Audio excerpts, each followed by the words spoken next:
Suatu saat nanti kita di mahsyar itu kan perilaku kita disyuting Allah, direkam, video kamu itu direkam. Pas direkam kayak munis duit untuk duit girang, untuk bojo girang, pokoknya untuk yang duniawi itu girang. Bareng bar salat biasa-biasa wae. Terus kita takoki pangeran, jongke bar salat biasa wae, bareng untuk duit kok girang. Penting di duit mbek salat. Saya berkali-kali ngaji bilang karena kenangan terbaik kita ketika ning donya yo tahu salat. Jadi nak disoteng pangeran sampeyan ketemu pangeran kan pantes. Ning donya tahu salat, tahu sujud kan keren. Dan itu dilakukan dengan keasikan yang luar biasa. Karena terus isin, aku jagungan mbek kanca sak jame betah, jagungan mbek apa 8 menit entuk 20 rakaat itu isin lah. Singkat cerita Imam Bukhari itu pede meriwayatkan hadis setelah banyak orang mimpi Rasulullah niku liwat ditututi Imam Bukhari. Iku fawwah ma akhta aqdama hukudame Rasulullah sallallahu alaihi wasallam. Terus delamaan yang pernah diinjek Rasulullah niku mau tiak kodami Rasulillah sing nanti diinjek kodami napa Rasulillah itu Imam Bukhari persis di situ. Akhirnya ulama tahu itu maknanya betapa persisnya beliau ketika meriwayatkan hadisnya Rasulullah Shallallahu Alaihi Wasallam. Ada lagi orang mimpi niki teng kitab Fathul Bari. Imam Bukhari itu betul khirbah itu semacam peso kecil. Yadzubu anhu itu kalau ada orang melukai Nabi, dia yang bela-belain supaya orang itu tidak bisa melukai Nabi. Dan itu ditakwil oleh ulama bahwa beliau yang nanti akan mensortir al-ahadis al-maudu'ah, dibuang semua, nggak boleh dinisbatkan kepada Rasulullah Shallallahu Alaihi Wasallam. Jadi kemana itu jasa-jasa pun Imam Bukhari. Terus ketika beliau mau kapundut, terus Imam Bukhari ketika mau kapundut itu tertib sekali. Saya banyak membuktikan baik secara bacaan maupun nyata orang-orang soleh itu kalau mau kapundut itu tertib. Mulane sampai nak kabudut aja selonang-selonong. Nak mati ku sing tertib. Sing rapi lah, tertata. Kula cerita sedikit. Bapak kula niku selawase niku tiap tahun niliki kula teng Jogja. Iku mboten pernah memamitkan saya sama ketua teng tempat kerja kula. Niku bapak tindak teng kene kula Jumadil Ula niku sak tak pamitno mbek kancamu, guru-gurumu, kanca-kanca kowe mulai ngenteni aku. Terus bapak Recep kapundhut. Mbah Mun juga gitu, saya menyaksikan sendiri mau kapundhut itu uang dititipkan Gus Subab, iki aku nak balekno, nak aku ora balik wis bagi dulur-dulurmu. Beliau di pesawat ngendikan Gus Yasin, tenan dosin aku tahlili. Terus ternyata di Mekah kapundhut itu contoh-contoh kapundhut yang tertib, beretika dan berperadaban. Nah Imam Ghazali luwih parah malih, parah kramate mboten parah masalahnya. Enggak bawa potong jadi geger. Niku badhe kapundhut itu tuku kafan piyambak. Tuku kafan. Terus kanca-kanca sing perjalanan 3 hari karena dulu enggak ada pesawat. Ora ono WA. Niku diundang. Tolong dirangkas ning nggonku ya. Ketika beliau kapundhut itu orang yang perjalanan 3 hari enggak ada yang terlambat. Ditakoki, "Kenapa kamu enggak terlambat?" "Saya sudah diundang 3 hari yang lalu." Dan niku tuku kafan terus badhe subuh salat terus ya mbak cara Jawa kayak agak selonjor terus adik diceluk ali ya bil kafni aku jupukno kafanku terus diambung terus beliau ngendikan alar ridho bil intikal ila malikil mulki pun kula ridho pindah teng alame jenengan Gusti maksudnya kapundhut ya terus kapundhut jadi adik ora ribet tuku kafan ora ribet tuku saiki ya ana persiapan tapi gaya-gayaan untuk kuburane wis digawe terus gaya mergo larang kawasane iku elit. Ini buatan keramat nih sembrono nih. Lah Imam Bukhari ki ngoten badhe kapundhut tuh wali-wali angkatan beliau ku dipeni. Desane piyambake jenenge Khortanka, napa bacane Khortanak mboten ngerti. Pokoke kawasan Uzbek karena itu ejaan Soviet. Sauni-unimu lho waca Khortanka, cek Khortanak, cek opo ngono lho. Sing maca penting aja waca demaan karena tulisannya kok sik. Niku wali-wali ngipi ketemu Rasulullah teng pagar desa, teng pojok, teng pintu gerbang. Wali-wali tanya, "Ya Rasulullah, kenapa engkau di sini?" "Antaziru Muhammad bin Ismail." Aku ngenteni Muhammad bin Ismail. Apa tak jak bareng. Terus wali-wali ini tangi krungu kabar Imam Bukhari kapundhut. Nama beliau kan Muhammad bin Ismail. Jadi akhirnya wali-wali ngerti. Jadi ya badhe kapundhut iku ditunggoni Rasulullah sallallahu alaihi wasallam. Kula waca nggih tak waca Arabe. Engko nak mboten paham nggih muni amin amin nggih semene. Mboten santai mawon sampean. Kula niki mumpung dadi wong saleh mergo nderekaken kersane Habib Bidin. Ya kadang saleh kadang ora, nek ora saleh ya istighfar wis gampang, urusan mbek pangeran niku gampang. Ribet urusan mbek manusa. Wis yo sepuro yo kadang gremeng ya. Tapi ora usah kaget ya apike manusa kalah apik mbek pangeran. Pangeran Ghafur kok manusa kok Ghafur ketok ya ora lah wis biasa wae mboten. Gampang urusan mbek pangeran ya. Ya cara kaidah fikih kan ngoten. Haqqullah mabniun alal musamaha. Urusan mbek pangeran niku gampang. Nah, urusan mbek manusa ruwet ya. Sing dawuhe ahli niku. Nderene. Niku fakta apa pengalaman ya? Pengalaman apa fakta? Pengalaman. Pengalaman. Niki kanca kula wali ahli ti ahli al-Habsyi. Nggih boten enten perkembangan mulai riyen mbek kula ya ora jelas ya. Nggih kula waca ya. Akhbarana Muhammad bin Makki sami'tu Abdul Wahid bin Adam at-Tawasis yaqul ra'aitu an-nabiyya sallallahu alaihi wasallam fi naumi wa ma'ahu jama'atun min ashabihi wa huwa waqifun fi maudhi'in fasallamtu alaihi faradda alayhi assalam faqultu ma wuqufuka huna ya Rasulullah qala antadhiru Muhammad bin Ismail falamma kana ba'da ayamin balaghani mautuh fanadhartu fa idzan huwa qad mata fi sa'ah allati ra'aitu fiha an-nabiyya sallallahu alaihi wasallam. Monggo nggih nak badhe kapundhut sing tertib nggih. Habib Ali bin Utsman kabari Habib Bidin ya Ali Al-Habsyi ya Muhammad kondo-kondo sik dadi saged takziah nggih. Dadi niki mboten niki ditiru nggih monggo, mboten nggih sae kersane mboten nyaingi Imam Bukhari. Lan kula kadang salah iku ya istighfar, tapi kadang-kadang ya biasa. Nah aku bener terus ora kaya Imam Bukhari, dadi ben salah sithik-sithik ora ben salah ya tetep salah, sementing gelem istighfar, gelem nak menawa iku dadi tawadhuke kita semua. Tapi yang jelas niku kula suwun kitab ini kitab barokah karena para habaib, para wali semuanya pakai kitab napa? Bukhari. Wau sing didhawaken teng dongane Habib Abu Bakar Segaf Kutub Gresik bahwa ya Allah kita mendengar hadis-hadis yang diriwayatkan Imam Bukhari dan semuanya mengarahkan kita tambah mahabbah kita li taatika untuk taat kepada jenengan. Saya beri contoh satu betapa hebatnya Rasulullah SAW untuk menjaga kenyamanan kita dengan Allah Ta'ala. Misalnya Sayyidul Istighfar yang tadi baru dibaca. Saya berkali-kali bilang wong khusuk-khusuk sing berlebihan. Nah istighfar nuwangis kaya-kaya nasi pendekne mau dosa tok. Sale bar delok wong wedok ning pertelon nuwangis ora barbar. Oke itu bagus karena eling maksiate. Tapi seakan-akan sifati Allah yang ngasih dia maksiat dan hubungannya dengan Allah hanya ditakdir maksiat. Padahal Allah tadi ngasih dia sholat subuh, ngasih dia sholat duhur, ketemu habaib hormat, ketemu kiai hormat. Reputasi Allah yang baik ini nggak dihitung. Si dihitung salah ini. Sehingga terus dia akhirnya sumpah, nak keterusan itu akhirnya rondo, sama aja terus nol pokoknya. Tapi kalau Nabi ngajari kita tidak seperti itu. Sayyidul Istighfar di antara kata-katanya tetap Abu ulaka bi ni'matika alayya. Gusti apapun kula niki makili kita loh ya, tidak makili Kanjeng Nabi. Tentu kalimat itu dari Rasulullah. Tapi anggap saja yang baca kita. Ini penting dalam ilmu hadis. Ya Allah apapun salah saya wau kula teng terminal teng napa delok itu oke niku salah Gusti. Tapi kula ditakdir gak nganti zina. Kanggo wong biasa-biasa ngene iki ora nganti zina iku top. Tapi aja terus delok terus iki cerita wae. Dadi delok istighfar tapi ra nganti zina alhamdulillah. Bar delok tok ya istighfar tapi ra takok nomere iku alhamdulillah. Ora moto terus dikeloni ning kamar. Alhamdulillah. Artinya ada sisi nikmat lah. Wong rai pas-pasan wae kok saleh ngono kan top ya. Ora top delok top ra nganti teruse lho. Dan Quran membenarkan model ngono iku, maksudnya membenarkan itu dimaklumi. Dimaklumi iku artinya yo kelas-kelas ngono iku ayate intastanibu kaba'ira ma tunhauna anhu nukafir ankum sayatikum. Yo kelasé lagi ngono. Tapi maksud saya kowe kudu eling sisi abu ulaka bi ni'matika alayya. Ya Allah kula delok kok ora zina ya ora takok nomor. Alhamdulillah Gusti jenengan tesih ngreksa kula. Tapi kok terus wa abu bidzambi tapi lha apa Gusti kula delok barang nggih sepuro Gusti. Jadi artinya betapa Rasulullah itu ketika mengajari kita istighfar itu juga bersamaan dengan itu ikrar bahwa nikmat Allah aktsar wa aktsar. Bahwa sisi nikmat Allah itu jauh lebih besar.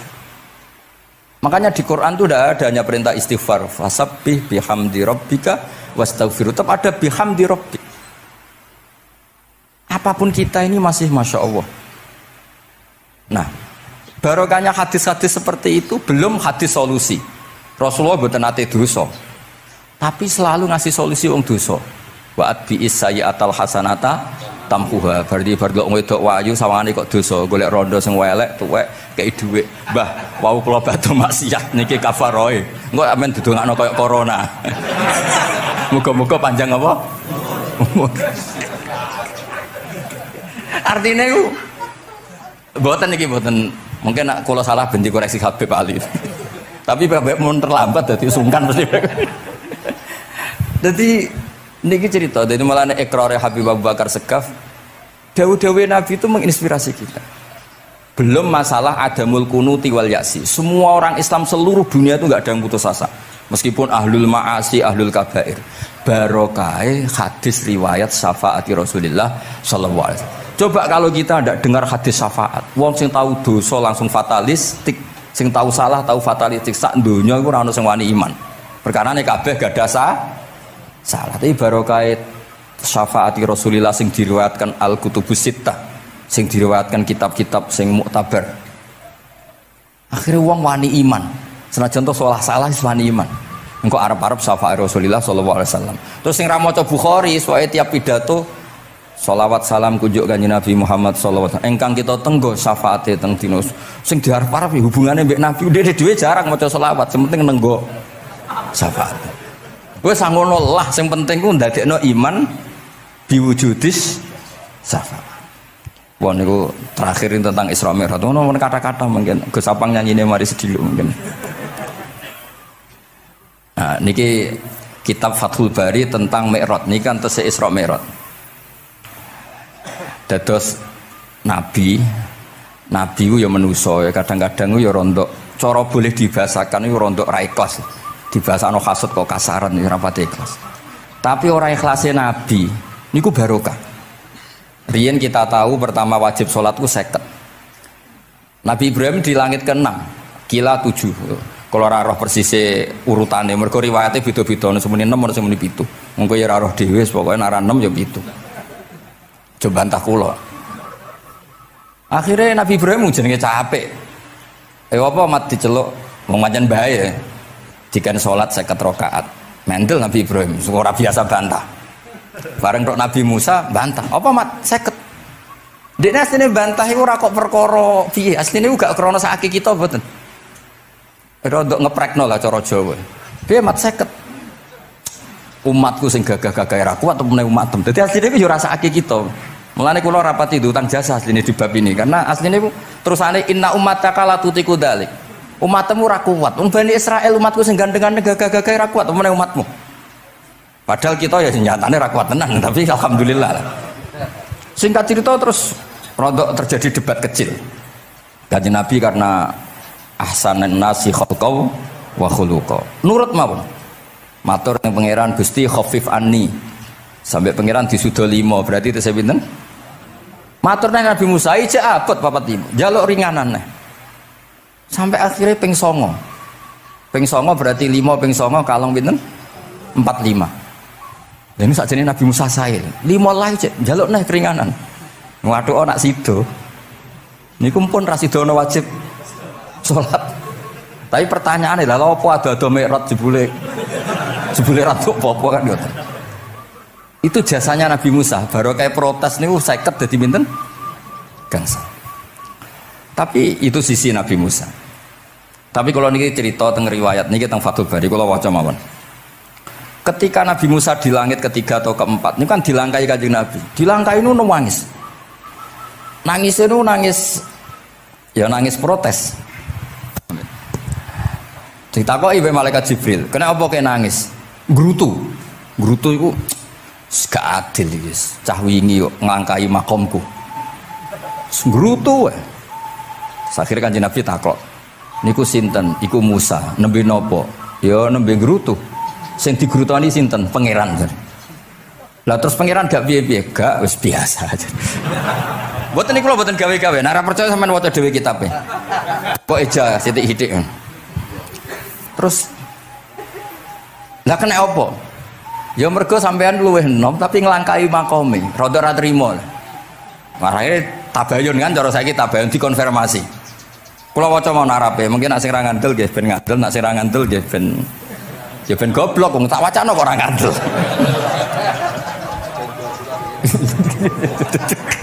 Dari ali. Kula waca mau narape, niki top tenan nih, wis romerot tenan nih. Teng kitab kula halaman 613 juz itu. Jadi sampean saged ngecek malih. Misalnya beda halaman nggih. Apa ya? Bab ya, babnya ya di bab. Bismillahirrahmanirrahim. Niki jelas sampean jarang maca iki. Apa ora tahu ya? Jarang ora tahu parah deh. Parah gak nate. Niki kanca kula mulai alit niki teng sarang. Jadi kula niku de kanca Habib Zain niku kanca-kanca mulai alit. Alhamdulillah nganti tuwa ora ana perkembangan ya tetep kanca maksudnya. Ya sudah jadi kiai, nak masalah materi sudah tambah juga ya. Umat ya tambah akeh, tapi hubungan akrabnya tetep sepawancet.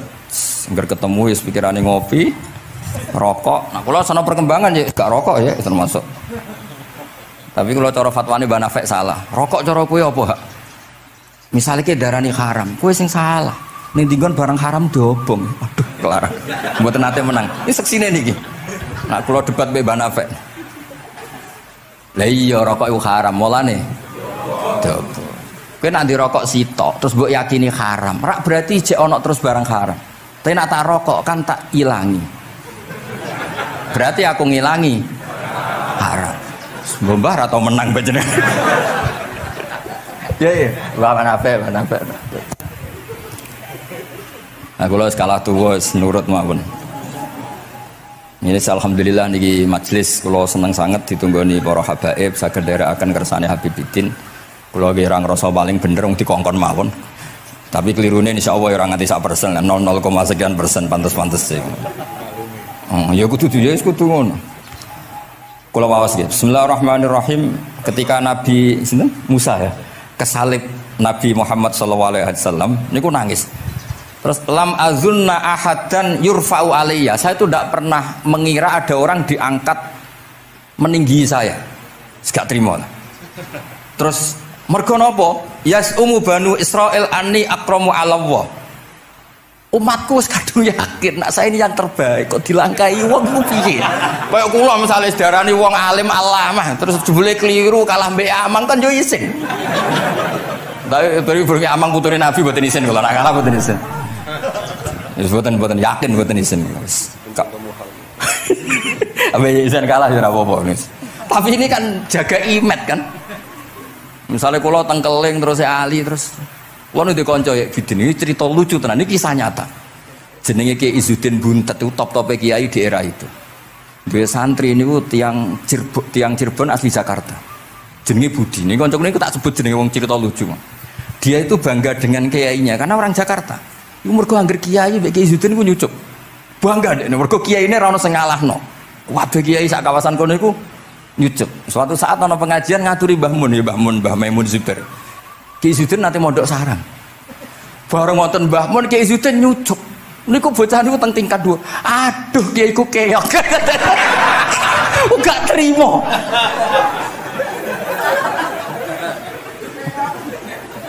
Karena dia ngukur menang kalahnya pakai nyucuk. Mulane kula tak biasakno nak mbek wong sepuh nyucuk, mbek ben tawaduk. Semoga kuwatirku nak ono wis ben santri kula aduh Gus Mbak Ki kowe sak kelah, sementing tawaduk. Lho akhirnya cah niki niku badhe niku pamit wae mondok teng sarang.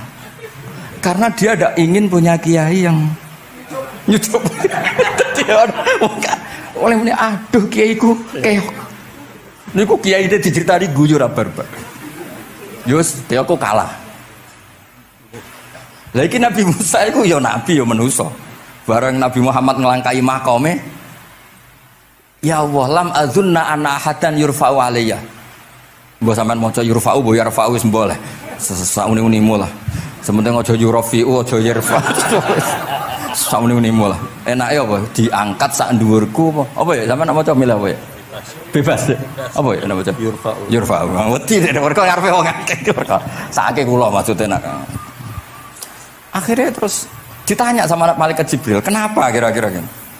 Wahum yaz'umu banu Israila anni akramu 'ala Allah wa hadza akramu 'ala Allah minni. Ini urusan nama umatku wis yakin saya ini nabi terbaik. Masalah kan cara image. Kaya wong elek pacaran terus kancane luwih ganteng kan ya mriyang kan. Mulane kabeh iku anggere pacaran mesti ngajak kancane sing luwih elek. Niku pengalaman. Masalah kan. Kaya ustad, nak ngiyai apa ngiyai ning desa-desa moh ngajak kancane sing luwih alim, masalah ya. Golek penderek sing wis ora apa-apa lah kira-kira. Kula termasuk ndek nyali, ngaji ngajak ya amang medal ngalim. Kula termasuk kiai ndek nyali. Mbon. Walau kana hadza wahdah hana aliyya. Maksudnya nak aku kalah mbek Nabi Muhammad gak apa-apa lah, secara pribadi aku kalah gak apa-apa. Oke. Pancen iki sing dipilih aku kalah gak apa-apa. Walakin ma'ahu ummatuhu wa hum afdhalul umam indallah. Lho nak antar ketua kalah aku ora masalah, oke lah. Lho tekan sak umatku yo kalah, dadi gak trimo. Dadi wong ra trimo iku yo oleh sithik-sithik tapi Nabi Musa wae ora trimo. Terus walakin ma'ahu ummatuhu wa hum afdhalul umam indallah. Jadi sampean-sampean iki itu orang yang digugat Nabi Musa. Monggo di Fatihai kersane mboten gugat. Jadi nak pas kalah mbek Nabi Muhammad itu pun ikhlas ya, tapi bareng kalah mbek antar umat kalah niku gak trimo. Walakin ma'ahu ummatuhu wa hum afdhalul umam indallah. Lah niki sing lucu qala Jibril hadza Musa wa may yu'atibu, kanjeng Nabi tanglet wa may yu'atibu, terus sing digumami sapa, sing digremi sapa? Qala yu'atibu rabbahu fika. Lho niki kula maca. Kok nak kurang marem tak seksine ya amang takon maca. Yu'atibu rabbahu fika. Qultu wa yarfa'u sautahu ala rabbi. Ning ngarepe pangeran ya wani pahpoh ngono gamane cara Jawa iku. Qala innallaha qad arafa lahu khiddata. Pangeran biasa, nak ngomong ya rada keras ngene dadi pangeran wis biasa maklumi. Wa fi riwayatin innahu ya'rifu dzalika minhu. Allah kenal banget. Ini jenis wong protes iku wis kenal banget. Terus, nah ini terus mulai analisis ulama. Qala ulama lam yakun buka umusa hasadan ma'adallah fa innal hasad fi dzalikal alam manzu'an ahadil mu'minin fa kaifa biman istafahu wa ta'ala bal kana asafan ala ma fatahu minal ajri alladhi yataratta bil arfud. Ini kan analisis walhasil hakikate Nabi Musa mboten hasud tapi ya serapati siap kalah wae dan niku ya normal wae wong manusa. Semoga nak sampean ra siap kalah mbek kula nggih saged maos Bukhari, saged maos Fathul Bari. Nah, misalnya kepeksa ya eling salah ya aja eling bener. Tapi sampean kok nantang Qur'ane nak salah ditulis sita, nak bener ditulis 10. Mulane kalau nak salah ya kira-kira cek duwe 9 lah. Mergi 10 dikurangi pinten? Setunggal. Tapi mboten penting lah. Sing penting niki kula cerita. Kula seneng mboten krana ngrasa paling bener mboten, saged nderekaken kersane Habibiddin, para habaib, para kiai. Kula posisi makmur diminta kula suwun niki nambahaken mahabbah kita teng Rasulullah sallallahu alaihi wasallam. Apalagi tadi saya minta ijazah Habibiddin karena dapat ijazah dari Habib Salim bin Umar bin Muhammad Asgaf. Ijazah dari Habib Abu Bakar Segaf tentang doa Khatmul Bukhari dan tadi doa yang luar biasa. Jadi saya pastikan bahwa kita seperti ini tuh barokahnya riwayat sahihah. Andaikan kita ngikuti riwayat misalnya murtakibul kabirah itu kafir, orang melakukan dosa itu kafir, kayak apa umat Islam akan habis, karena semuanya yang pernah salah akan merasa kafir dan merasa repot. Ini barokah ahadisus syafa'ah, barokahnya ya pokoknya akhirnya semuanya punya harapan nanti ketemu Allah itu untuk syafaat. Barokah itu harapan mereka tetap jaga iman, jaga kebaikannya, enak menowo, semua itu bisa menghapus kesalahan. Jadi agama ini selalu datang bawa solusi. Oke, semua manusia kulubani adam khotoun, semua potensi salah. Al-insan makhluk khoto apa? Tapi Nabi ngasih solusinya. Wa'at bi isayyatal hasanata tamhuha. Atau kalau di Quran innal hasanat yudhibnas sayyi'at. Dan ini membantu kita, menguatkan kita. Bahkan ada beberapa riwayat yang mangqala lewat dakhalal jannah, terus macam-macam lah, wa in zana wa in sarqa macam. Bukan pernah kita tidak pernah mensyariatkan hal-hal yang buruk, pasti tidak pernah. Tapi jangan pula yang pernah buruk kemudian ditutup pintu tobatnya, tidak seperti itu agama. pintu tobat tetap maftuh sampai matahari terbit dari barat. Terus niki kula maos teng kitab kula niki kersane niki seksine ben loro. Niki ya amang takkan maca-maca yes umu bani seben ya ben barokah. Iki mulai yes umu bani Israil. Yes umu bani Israil. Bener. Bismillahirrahmanirrahim. Qala Musa yaz'umu banu Israila anni akramu 'ala Allah wa hadha akramu 'ala Allah minni. Zada al-Umawi fi riwayatihi walau kana hadha wahdahu hana 'alayya walakin ma'ahu ummatuhu wa hum afdalul umami 'inda Allah wa fi riwayati Abi Ubaidah. Terus ini faqala Jibril hadha Musa qultu wa man yu'atibu qala yu'atibu rabbahu fika qultu wa yarfa'u sawtahu 'ala rabbih qala inna Allah قال إن الله قد عرف له حدته وفي حديث ابن مسعود عند الحارث وأبي يعلى والبزار وسمعت صوتا وتذمرا فسألت جبريل فقال هذا موسى قلت على من تذمره قال على ربه قلت على ربه قال إنه يعرف ذلك منه Ini yang terakhir barokahnya kitab Bukhari juga kita maklumi ya, meskipun sifatnya hanya maklumi. Kalau ada orang satpam, maca satpam sholat, petugas SPBU ketika dengan seragam SPBU gini apa? Sholat. Meskipun kita yakin berpakaian ahsanil ahwal, kados jubah, amamah itu sunat. Kita yakin seyakin-yakinnya. Tapi barokahnya Imam Bukhari, kemudian kita tahu bahwa komunitas kita, pantasnya penjaga SPBU maca piye, penjaga Indomaret itu macak piye, satpam pancasila macak piye. Terus ketika kalau sholat itu piye? Ini saya beri contoh. Bismillahirrahmanirrahim. Ini halaman 75 di bab sholat kitab Bukhari juz 1. Haddatsana Ahmad bin Yunus, haddatsana Asim bin Muhammad, haddatsani Waqid bin Muhammad an Muhammad bin Munkadir qol shalla Jabirun fi izarin qad aqadahu min qibali qafahu wa siyabuhu mawdu'atun alal misjab. Qala lahu qailun tusalli fi izarin wahid qal innama sana'tu dzalikal yarani ahmaku misluk wa aina ma kana lahu saubani ala ahdi Rasulillah sallallahu alaihi wasallam. Jadi Jabir itu salat sarungan tok, ora klambenan, ora nganggo kethu, ora nganggo popo, kak sarungan tok ditalekno gulune. Lah era tabi'in wis salate wis resmi-resmi. Lho jenengan sahabat kok salat ngoten. Ben wong koyo kowe roh, nak salat ngene iki wis sah. Nah barokahnya itu kita ngerti auratul rajul itu kayak apa? Andai kan tidak ada peristiwa itu, maka pakaian yang dipakai Nabi dan sahabat dikira syarat sahnya sholat, sehingga semuanya harus seragam seperti itu. Tapi barokahnya pernah ada sholat seperti itu, kita tahu mana auratul rajul yang harus ditutup ketika sholat. Itu ya barokahnya riwayatnya Imam Bukhari. Terus beliau meriwayatkan qalat Ummu Hani iltahafan Nabi sallallahu alaihi wasallam bisaubin wa khalafa baina tarafaihi ala atikaihi. Terus ini ada riwayat lagi an Umar bin Abi Salamah annahu an-nabiyya yusalli fi thawbin wahid fi baiti Ummi Salamah qad alqa tarafaihi ala atikaihi. Oke, jadi kita sepakat sholat yang baik pakai ahsanis siap, pakai formal, tapi tetap ada standar siapapun boleh sholat dengan pakaian yang asal nutupi aurat. Barokahnya ada riwayat seperti itu. Lagi-lagi riwayat ini berkah sekali. Makanya kalau matur nuwun sangat dan sangat hormat adat-adat para habaib yang selalu khataman Bukhari, adat-adat kita yang selalu baca kitab-kitab madaih, kitab-kitab semuanya kita harus syukur, semuanya itu mengawal mazhab ahli sunnah wal jamaah. Dan saya baca seperti ini, kenapa saya bawa kitabnya, biar yang punya kitab bisa nyari di kitab masing-masing. Semoga hanya beda halaman, bukan saya punya Bukhari sampean punya kitab yang enggak Bukhari. Maksudnya tuh dua ini buku ini ngomong. Jadi jelas gitu. Terus adnal ahwal, misalnya pakaian minimal seperti itu penting.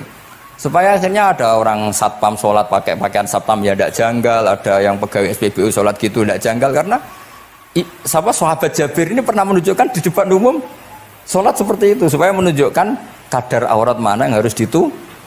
Andai kan tidak pernah ada peristiwa Jabir dan Rasulullah selalu sholat ala ahsanil ahwal, sahabat misalnya ala ahsanil ahwal, pasti seperti itu dikira syarat sah. Dan itu akhirnya umat masa pakai SPBU macak ngono, satpam macak ngono. Barang kiai teko sing kiai sing ndi wong macake padha kan ya ribet. Jadi Kabeh itu berdasar nopo ilmu. Quran itu turun itu kan mustameknya, pendengarnya itu zaman itu kan orang kafir semua. Makanya pertanyaannya itu untuk jadi ahli tafsir itu syaratnya ada enggak? Ya syaratnya ada, harus paham itu. Lalu syaratnya paham itu apa? Untuk Quran itu syaratnya satu, ya dapat hidayat itu. Karena kalau kita pakai standar apapun itu tidak bisa. Karena banyak orang kafir dulu karena punya pengetahuan yang baik tentang uslubul kalamil Arab, itu Quran turun itu memahami dan faham. Ini termasuk yang diceritakan Shahibus Shahih, yaitu Imam Bukhari. Imam Bukhari itu cerita ada orang namanya Jubair bin Mut'im, itu kafir. Saya ulang lagi ya, Jubair bin Mut'im itu kafir. Dia datang ke Madinah untuk negosiasi Asra Badrin, tawanan perang Badar. Delalah pas itu Rasulullah SAW memimpin sholat maghrib, baca surat Wattur wa kitabim mastur fi raqim mansyur. Si Jubair ini mendengarkan terus. Mendengarkan itu kok enak. Nah dia mulai argumentasi kekafirannya terganggu, logika kekafirannya terganggu. Itu ketika Allah mulai mempertanyakan am khuliqu min ghairi syai'in. Kalau kalian merasa Tuhan, mbok kamu itu merasa hidup tanpa pencipta. Ya sudah, kalau kalian merasa Tuhan sebagai subjek, sebagai aktor sejarah, kalian harus khuliqu min ghairi syai'in. Manusia itu diciptakan tanpa pencipta. Atau amhumul khaliqun, atau kalian memang pencipta. Lalu kalau kalian pencipta, pertanyaannya Allah, am khalaqus samawati wal ard, apa kalian semua atau mereka yang kafir itu pencipta langit dan bumi? Terus bala yukinun, pasti mereka tidak pernah berpikir sebagai pencipta langit dan bumi. Walhasil ketika surat itu selesai dibaca, Jubair bin Mut'im langsung menemui Rasulullah SAW. Terus dia masuk Islam. Ya, terus dia masuk apa? Islam. Ini bukti bahwa Quran itu bisa difahami orang kafir dan bisa menjadi sababul hidayah. Sebab itu saya pastikan jika Quran itu dikaji orang non muslim dengan niat belajar, itu harus diberi hak. Wa in ahadum minal musyrikin astajaroka fa'ajirhu hatta yasma'a kalam Allah summa ablihu ma'manah. Jika ada orang kafir minta akad aman supaya dia bisa belajar Quran, harus diberi hak. Karena awal-awal Quran itu saking fasohahnya, saking jameknya, saking jelasnya, bahkan aslama Umar mergo bistimaihi atau bisamaihi ayat Al-Quran. Wa kadzalika aslama Jubair bin Mut'im juga ketika mendengar ayat Quran.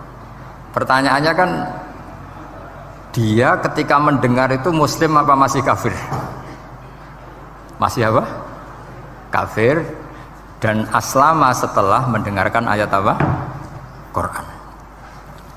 Ini nanti saya terangkan secara logika mukjizatnya. Terus ini sekaligus pamit kalian pengurus Menara, juga utamanya Pak Najib, ya Haji Najib. Saya akan suasananya ngaji seperti ini dan insya Allah selalu pakai Bukhari di bab Fadhailul Quran atau Mukjizatul Quran. Nanti setelah niki do ngopi mulai uteke itu merap. Neng Jawa itu ribet, niki cara disiplin ngaji ku wis kriminal. Kok ono kopi ono ngaji, mesti wong eling kopi sih. Sajane cara disiplin ngaji ku kriminal. Tapi wong niki boten disiplin dadi pun kula waca nggih. Bismillahirrahmanirrahim.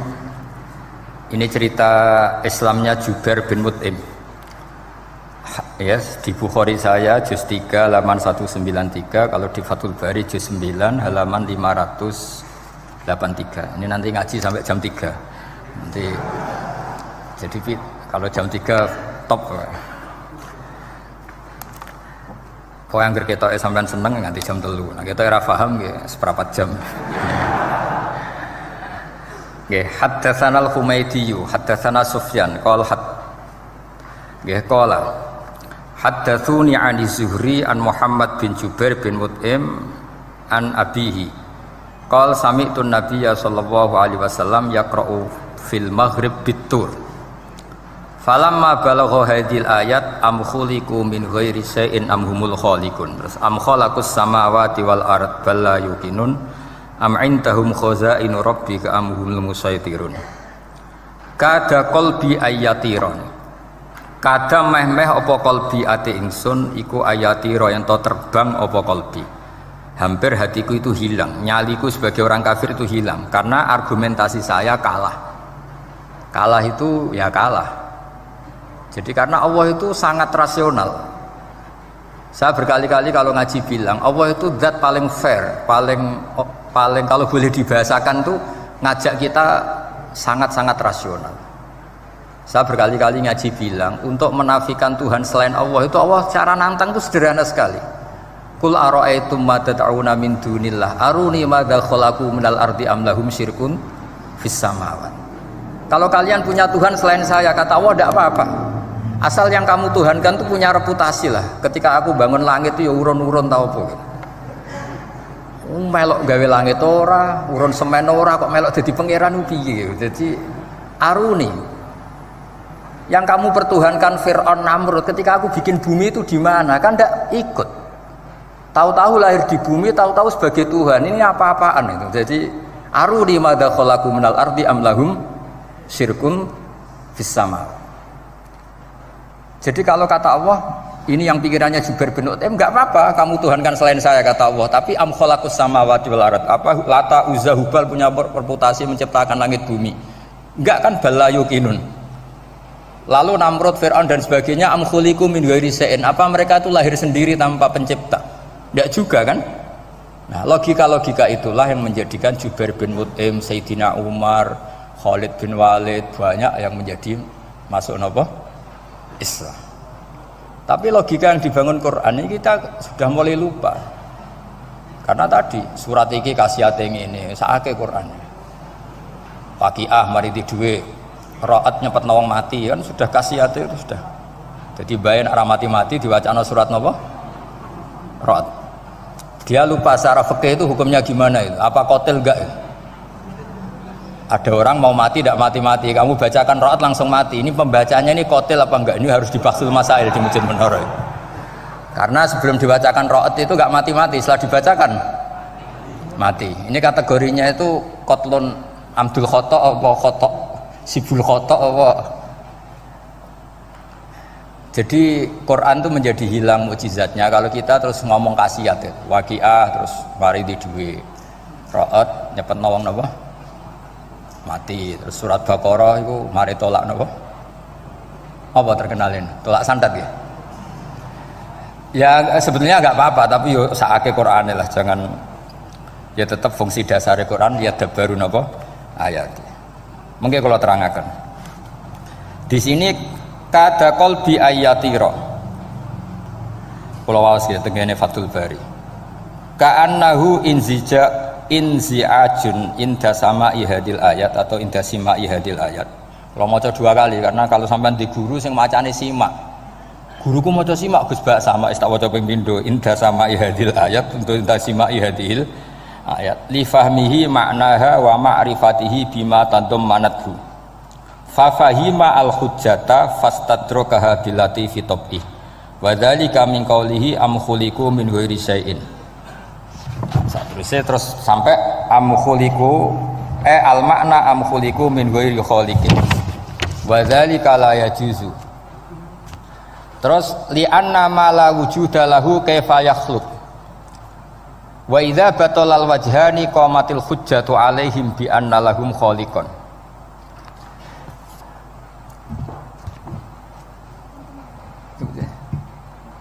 Wah, aneh-aneh. Ganti kegiatan ya biasanya. Lah semula orang ngrungokno ora noto mix pokoke. Jadi Islam itu orang harus punya amilus sholihat. Jadi nak gak mulang, yang ngrungokno, nak orang yang nonton apa? Islam itu gampang. Begini kalau terang nggih, mboten sing sampean kulino argumentasi Quran. Ketika Allah menafikan Tuhan selain dirinya, saya ulang lagi, ketika Allah ingin menafikan Tuhan selain dirinya, sebenarnya argumentasinya itu gampang sekali. Kita tahu di awal juz 6 misalnya qul ara'aitum ma tad'una min dunillah, ara'aitum di tafsir-tafsir akhbiruni. Coba saya kasih tahu ara'aitum bi makna apa? Akhbiruni. Coba kasih tahu saya. Kalau mereka itu Tuhan apa reputasinya? Aruni, tunjukkan ke saya. Madza khalaqu minal ardi. Ketika aku menciptakan bumi itu mereka urun apa? Fir'aun lahir di bumi, Namrud di bumi, Nabi Isa di bumi. Semua yang kamu Tuhan kan lahir di bumi. Lalu ketika bumi diciptakan kontribusi mereka itu apa? Mbok kalau yang merasa jadi Tuhan tuh mbok yo gawe lah urun gitu. Gampangane iku yo wong iku ana kualifikasine, nek dadi kiai iku yo tau mutolaah. Tau ngaji bafail macam-macam lah soalnya. Nek dadi wong sugih iku syaratnya ya diwarisan atau pekerja keras. Kan kabeh ana syarat. Mosok dadi pangeran tanpa kualifikasi. Dadi presiden yang menang di pemilu gitu. Ini jadi Tuhan kok tidak punya reputasi aruni madza khalaqu minal ardi am lahum syirkun fis samawat. Kok jadi Tuhannya bumi ya reputasinya menciptakan bumi. Lah Jubair bin Mut'im itu orang kafir, saya ulang lagi orang kafir. Terus Allah membombardir dengan argumentasi am khalaqus samawati wal ard. Yang kamu tuhankan apa menciptakan langit bumi? Am khuliqu min ghairi syai'in, apa yang kamu tuhankan itu wujud begitu saja tanpa pencipta. Wos pokoknya dibombardir gitu. Sampai beliau tidak kuat, akhirnya matur Rasulullah asyhadu alla ilaha illallah wa annaka Rasulullah. Jadi dulu itu mukjizatnya Quran itu orang kafir saja tahu. Saking dahsyatnya, logika yang dibangun itu saking dahsyatnya. Dan itu murni argumentasi ilmiah, bukan jimat, mboten. Terus diwaca sakmene ambek poso, mboten enten riyen. Yes, pokoknya memang ilmiah. Saya punya sekian contoh. Sampean boleh nggak percaya, tapi kebangetan arep percaya. Dulu di antara sifatnya Rasulullah, saya sering ya kadang-kadang ya kepengen emosi lah, wong dikandani pangeran kok angel ra karuan. Tapi dulu para nabi itu disifati Allah qad ja'atkum bayyinatum mir rabbikum. Orang-orang kafir dulu disalahkan Allah karena sudah ada bayinah. Bayinah itu kebenaran yang ketok welo-welo, begitu jelas.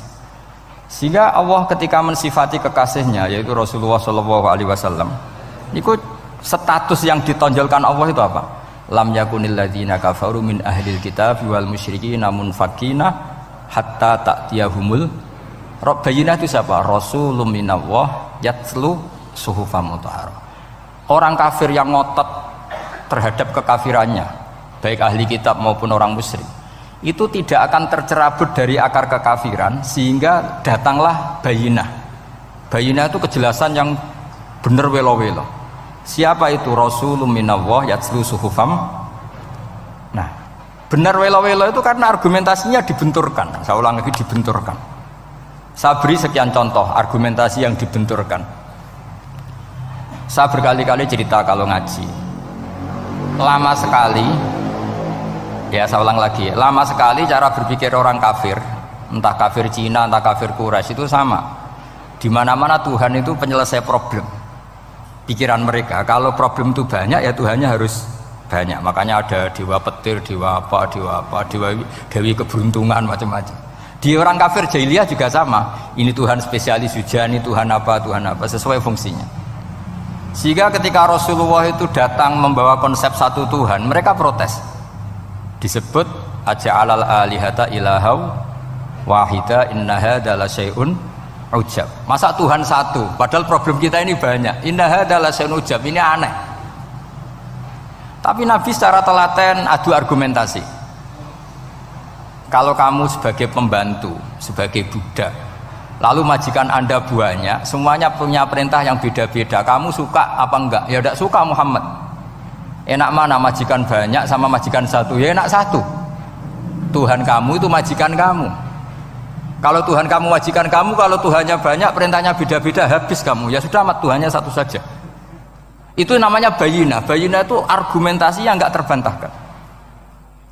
Nah, itu yang disebut hatta ta'tiyahumul, itu disebut daraba wa mathalar rajulan fihi syuraka mutasyakisuna wa rajulan salamal lirajul hal yastawiyani masalah alhamdulillah. Jadi ketika mereka dijak argumentasi, oke mat, kalau majikan banyak itu gak enak, enak majikan satu. Wa rabbukum sayyidukum, Tuhan kamu itu majikan kamu, maka enak satu. Oke Muhammad, kita terima konsep itu. Alhamdulillah akhirnya mereka Islam. Nah sekarang enggak, berjuang ngamuk ya. Dijak logika itu rapati gelem.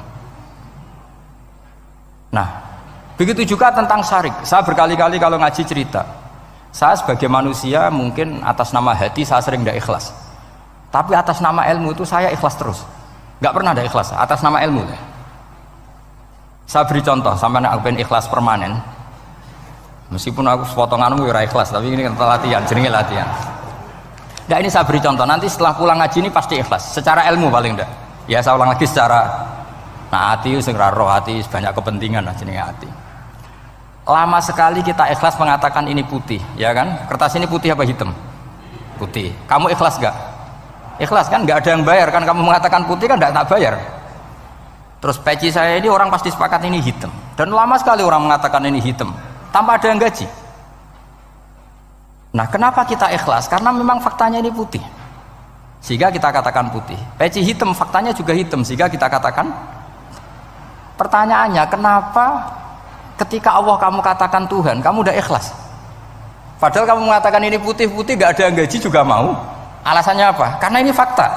Gitu. Sekarang Allah Tuhan itu fakta apa enggak? Fakta. Loh kenapa untuk mengatakan Allah Tuhan kamu nunggu opah? Loh itu ngawur tau cara ilmu. Boten ngawur boten. Ngawur kan? Harusnya kalau mengatakan fakta itu yang ikhlas. Putih kita katakan putih, hitam kita katakan hitam, meskipun nggak ada yang bayar. Nah itu ilmu. Maka kalau kita dengan ilmu nyembah Allah mesti ikhlas. Ya Allah memang kau Tuhan ya tak sembah. Atas nama ilmu loh saya ulang lagi, atas nama. Tapi kalau atas nama hati, Gusti nggih nyembah lah Gusti nyuwun opah lah kalau ini kan. Maksudnya ku yo piye jadi ribet. Makanya di bab fakta itu Allah ngendikan waman azlamu mimman abadani li jannatin aw narin laulam akhluq jannatan wala naron alam akun ahlan al-uto'ah. Siapa yang lebih zalim ketimbang orang yang menyembah saya yang karena takut surga atau ingin masuk surga atau takut neraka. Andai kan saya sebagai Tuhan tidak menciptakan surga atau neraka, apa terus saya tidak dituhankan? Umpama pangeran ragai swarga neraka tetap pangeran tora, tetap pangeran kan? Jadi ilmu itu beda dengan rasa, ilmu itu pasti objektif. Nah dulu saya ulang lagi, orang kafir itu dijak begitu itu mau, sehingga ketika mereka Islam hari pertama saat itu juga langsung ikhlas karena logikanya permanen. Saya beri contoh ya. Orang kafir itu kan pernah nganggap fungsi Lata, Uzza, Hubal, Manat itu setingkat sama Allah. Padahal mereka oleh mereka dianggap syarik, dianggap setara, dianggap mitra, dianggap sederajat dengan Allah. Sehingga mereka diceritakan Allah balhum qaumu ya'dilun. Mereka komunitas kaum yang menyamakan selain Allah dengan Allah. Padahal gak mungkin kan, selain Allah setara dengan Allah kan gak mungkin. Iku dulu lan nerangno kangelane sak pole. Cara gurune kuwi. Iki gurune Kanjeng Nabi Muhammad sallallahu alaihi wasallam. Iku nerangkan sekali itu orang kafir paham semua dan semuanya masuk Islam. Itu hebatnya bayina hatta ta'tiyahumul bayin. Nabi cara nerangkan diajari Allah begini. Misalnya saya kerja keras, kemudian beli Innova. Ya atau adol warisan beli Innova. Kemungkinannya kan kerja keras atau warisan. Utawa ngerayu mertua kelar tuku Innova, kemungkinan itu sing rodok dake itu jalur pintas ngerayu mertua lewat bojone maksudnya semacam-macam lah. Apapun itu ciri khas pemilik itu nggak ingin orang lain itu setara dengan dia. Kue kerja keras nabung puluhan tahun beli Innova, kemudian teman kamu udah ikut beli, cara menguasai Innova itu sama dengan kamu. Nak nyiler atau pamit atau bensin ini sok enak ide. Kue mangkel gak kira-kira? Kamu punya rumah, sono wong mlebu slonang-slonong kayak pemilik, kamu mangkel tak? Mangkel. Nah, Allah cara membuat tamsil itu ya begitu. halakum mimma malakat aymanukum min syuraka'a fi ma razaqnakum fa antum fihi sawa takhafunahum ka khifatikum anfusakum. Coba kalau kamu punya barang, kata Allah, kamu punya barang, punya sesuatu dan itu milik kamu karena kamu yang beli. Kemudian ada orang lain yang cara memilikinya sama dengan kamu, mau nggak kamu seperti itu? Ya tidak mau Muhammad, ini milik saya kok ada orang lain yang merasa setara dengan saya, tidak mau saya. Kalau orang lain mau pinjam ya harus ngemis-ngemis lah, harus dodok-dodok. Ya seperti itu Allah itu bumi itu yang menciptakan Allah sendiri. Kemudian kamu menyertakan orang yang tidak ikut menciptakan setara dengan Allah, ini apa-apaan? Oke mat, kalau gitu Allah la syarikalah. Jadi itu tamsil apa? Saya ulang lagi ya, kalau kamu beli Innova, mau nggak ada orang lain yang cara menguasai Innova itu setara dengan kamu? Mau nggak? Nggak mau kan? Bahkan istri saja nak nganggo kudu pamit. Nak lagi nengan, arawan nengan ya oleh. Tapi apapun itu kan tetap saja harus pamit, harus prosedur. Namanya ndak ikut punya. Nah itu kemampuan ini yang mulai hilang di umat Rasulullah. Jadi Nabi itu punya fatona. Fatona itu kecerdasan untuk memberi penjelasan. Disebut orang kafir itu tidak akan infikak, tercerabut dari cara berpikir mereka, munfakin hatta ta'tiyahumul. La bayina itu siapa? Rasulun minallah yatlu suhufam mutahhar. Jadi Nabi itu kalau memberi penjelasan itu gampang sekali. Baik itu penjelasan akidah maupun penjelasan fikih. Dulu di Medina itu abkhosun nasi kailan. Orang Madinah itu orang paling curang kalau dagang dulu sebelum Rasulullah datang. Sehingga misalnya mau beli pelem itu mangga itu, pentil ya dihitung pelem. Jadi busron itu kurma pentil ya dihitung kurma. Misalnya kulaan pari hijau ijo wis dituku, padahal urung jelas dadi padi. Nah nanti kalau kena badai angin ya sudah, apa itu uang itu nggak kembali. Ketika Rasulullah datang, Nabi mau tanya, "Cung tuku apa?" Tumbas pelem. Sekarang satu pohon pelem dituku 2 juta, itu rego pelem ta rego pentil? Mbak sampean jawab ya. Pentil kan gak ono regane, sakmene niku. Ndak ketika dibayar 2 juta itu rego pentil apa rego pelem? Pentil lho mboten. Ketika pentil sakmene dituku 2 juta satu pohon itu rego pelem ta rego pentil? Pelem kan? Sekarang faktanya pentil apa pelem? Pentil. Makanya Nabi terus tanya, "Qul ara'aitum in mana'allahu as-samrah fabima yastakhilu ahadukum mala akhi." Banyak tak apa loh hadis-hadis. Andai kan nanti pentil ini kena angin, kemudian 2 juta itu bayari apa coba? Diarani bayari pelem rantuk pelem, dibayari pentil itu regane 2 juta, wong dipangan yo ora kena. Akhirnya wong Madinah sadar betapa buruknya sistem perdagangan mereka. Wong pentil kok diregani 2 juta. Semenjak itu ada fikih boleh jual pentil itu ba'da budui sholahiyah, setelah jelas-jelas jadi pelem. Paham ya? Dan Nabi cara nerangkan gampang, fabima yastakhillu ahadukum mala akhi.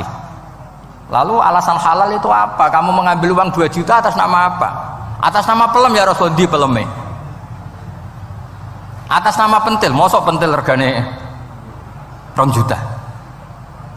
Jadi akhirnya orang Madinah sadar semenjak itu tidak jual buah-buahan qobla budui sholahiyah, sebelum kelihatan berstatus napa?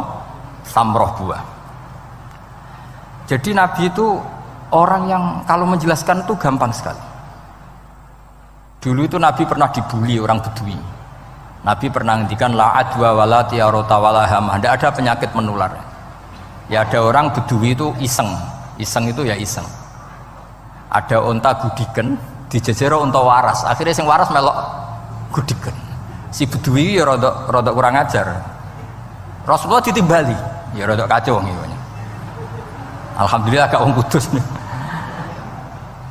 Ya Rasulullah, katanya engkau tidak ada penyakit menular. Ini unta ini tidak gudiken, tak jejeri yang gudiken ikut gudiken.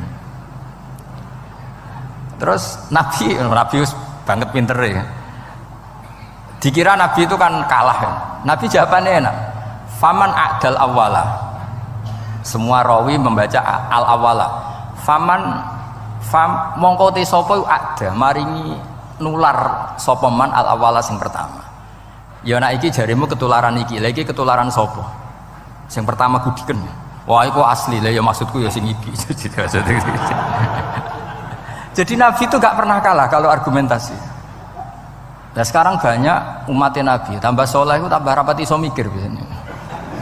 Makanya Mbah Mun terkenal bikin jargon zada khuzuan, zada jalan ini. Karena kemampuan fatona itu juga harus diwaris. Saya beri contoh ini ngaji hujjah, ini masih ngaji tentang Quran. Biar kamu tahu kualitas Quran itu mukjiz betul. Ini tak bacakan dua kitab yang permanen itu Bukhari. Saya bawa usul fikih yang dikarang Abu Bakar Al-Baqilani, gurunya Imam Haromen. Jadi mbah gurunya Imam Ghazali. Imam Ghazali ngaji Imam Haromen, Imam Haromen ngaji namanya Syekh Abu Bakar Al-Baqilani. Itu orang top, orang terkenal sekali. Itu ngarang kitab namanya I'jazul Quran, itu yang dipakai hampir semua ulama itu. Saya pernah belajar itu pas musim haji. Saking sakralnya kitab itu tak baca berkali-kali pas musim haji, I'jazul Quran. Orang kafir itu kan otaknya sudah error, tapi kandanannya angel. Dan itu kalau kita salah ngelola argumen itu bisa kalah. Gitu. Saya beri contoh. Ya. Ketika Nabi Musa memaklumatkan sebagai nabi, itu Fir'aun tanya, "Wama Rabbul Alamin?" Lalu Tuhan Rabbul Alamin itu siapa? Jawabnya Musa ge normatif, Rabbus samawati wal ard, yang nuhani langit dan bumi. Fir'aun enak aja gampang. Ma'alim tulakum min ilahin wiri. Saya jalan-jalan kemana-mana yang dituhankan di bumi saya, berarti ya saya Tuhan. Soal kemungkinan Tuhan di langit, terus Haman dipanggil. Haman itu arsitekturnya Fir'aun. Ya Haman ibnili sorkhal ali abluhul asbab as-samawati fa'attali'a ila ilahi Musa. Haman bikinkan piramida yang tinggi supaya saya bisa melihat Fir'aun. Tuhannya siapa? Musa. Wa inni la'adzunuhu kadziba. Diulang beberapa ayat, ada wa inna la'udzunuhu minal kadzibin, itu ada beberapa ayat malah. Musa kan kaget. Oh ini nak piramida dadi Fir'aun munggah mesti ra roh pangeran. Wong sing aku nabi ora tau roh langsung pemeneh santri ta barang ora roh. Ini kan Fir'aun Musa akhirnya bingung. Iki misalnya munggah tenan mesti ra roh Allah, padahal kata Musa, kata siapa Fir'aun? Ibnili sorkhal ali abluhul asbab as-samawati fa'attali'a ila ilahi Musa. Kemudian saya bisa melihat Tuhannya siapa? Musa. Wah jare Musa, wah prono iki nak munggah tenan tetep ora roh Allah, jare Allah gak ono. Wong Firaun wis kadung geblek. Angger gak roh berarti gak ono. Apa yang dilakukan Nabi Musa? Beralih argumen. Saya ulang lagi, beralih argumen. Ya sudah, definisinya tidak seperti itu Tuhan, definisinya tak rubah. Rabbukum wa rabbu abaikumul awalin. Saya mengerani buyutem. Wah, itu langsung sak majelis separuh itu iman. Wah, ini nak Fir'aun pangeran, buyut-buyutnya rano pangeran. Karena pangerannya datang terlambat. Ini aneh, pangeran dhisik buyute piye? Wong buyute ra pangeran kok putune pangeran. Akhirnya Fir'aun langsung cara Jawa asemane wah entek. Nah, makanya kalau Syekh Nawawi ngendikan, kalau debat kok wis muring-muring wis ra ilmiah.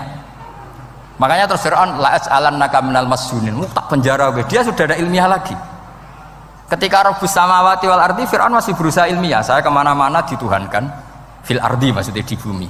Soal kemungkinan di langit, saya nanti bikin bangunan mau lihat Tuhanmu Musa. Tapi ketika dipojokkan dengan Rabbukum wa rabbu abaikumul awalin, yang nuhani nenek moyang kamu, entek Fir'aun. Waduh, aku di bapak di mbahku yura pangeran kok putune pangeran. Berarti mbahku tambah apa? Pangeran. Wah ribet nih. Penjara Musa. Jadi emosi dia karena sudah nggak bisa debat. Jadi semua nabi itu ciri khasnya itu punya kemampuan argumentatif. Makanya nabi itu harus fatona, harus punya kecerdasan. Dan itu juga yang dilakukan Quran ketika nafyu uluhiyati ghairillah, ketika menafikan bahwa selain Allah itu pasti tidak Tuhan. Ya tadi, kalau Allah itu punya pesaing sebagai Tuhan, ya namanya Tuhan, reputasinya ya aruni madza khalaqu minal ardi am lahum syirkun fis samawati. Mungkin kalau orang-orang tajwid hanya nekuni fis samawati tuni, itu fis samawati tuni, itu kan urusan tajwid ya. Tapi kalau kita yang ahlul makna itu nekuninya, kalau merasa Tuhan itu mbok ya punya reputasi. Di antara reputasinya itu ikut menciptakan langit dan bumi. Nah dengan demikian namanya bayinah. Bayinah itu kebenaran yang ketok welo-welo. Sehingga orang kafir itu tidak bisa berbantah-bantahan lagi. Nah, ini disebut lam yakunil ladzina kafaru min ahlil kitab wal musyrikina munfakina hatta ta'tiyahumul bayinah. Bayinah itu siapa? Rasulun minallah yatlu suhufam mutahharah. Makanya orang kafir dulu itu matur nuwun tenan mbek Islam. Mergo qad ja'atkum bayyinatum mir rabbikum. Bayinah itu harus ada. Makanya kita sekarang harus sesering mungkin bikin bayinah. Misalnya begini, saya ini kan kiai. Kiai itu kan untuk menunjukkan bahwa yang paling membahagiakan itu sholat. Ya tersiksa kita itu kita kalau tidak sholat, kita tidak sholat. Ono kiai kok tersiksa radhi duwe, itu rapati kiai. Mergo berarti orang dadekno sholat itu himmah. Nah caranya gimana? Kita latih. Kita latih, misalnya begini tak, sampean tak latih, nak sampean ora paham berarti ra kiai. Kudu paham, nak paham berarti wis kiai. Suatu saat nanti kita di mahsyar itu kan perilaku kita disuting Allah, direkam, video kamu itu direkam. Pas direkam kowe muni duit untuk duit girang, untuk bojo girang, pokoknya untuk yang duniawi itu girang. Bareng bar salat biasa-biasa wae. Terus kita takoki pangeran, jongke bar salat biasa wae, bareng-bareng untuk duit kok girang, penting di duit mbek salat. Mau sini-sini wong, misalnya ketemu pangeran ngoten kan di sini-sini wong. Beda dengan Rasulullah. Rasulullah itu anggar radi sumpek nonton mloko ngator ngidul ngaron ngidul. Sampai ngendikan arifna ya Bilal, tolong saya kasih istirahat ya Bilal. Ketika Bilal datang ngetuk pintu, ya Rasulullah as-sholat, Nabi terus sempurna. Karena mau ketemu kekasihnya. Makanya ngendikan wa qurratu aini fis shalah. Sempurna. Jenenge fis shalah itu sempurna. Saya berkali-kali ngaji bilang karena kenangan terbaik kita ketika ning donya itu tahu sholat. Jadi nak disoteng pangeran, sebenarnya ketemu pangeran kan pantas.